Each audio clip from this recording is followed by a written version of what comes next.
if we're in the minority, kung nasa lugar at tama, susuportahan namin.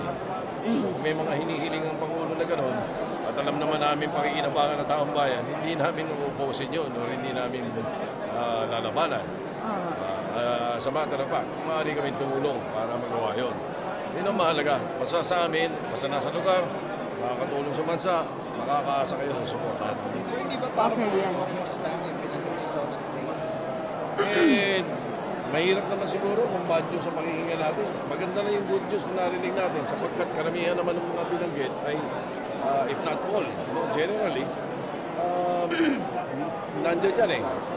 Kaya nakikita natin yung mga sinabi. So, may inaasahan ba kayo na sana nabanggit pero hindi ito nabanggit? FY bill, sir? Hindi. As a matter of fact, I was glad that there were issues that he mentioned, that need not be elaborated anyway. But he has mentioned that the government is doing something about it. So okay na sa amin yun. So na to eh. Hindi niya kailangan ikwento yung ano mangyayari mo kasi.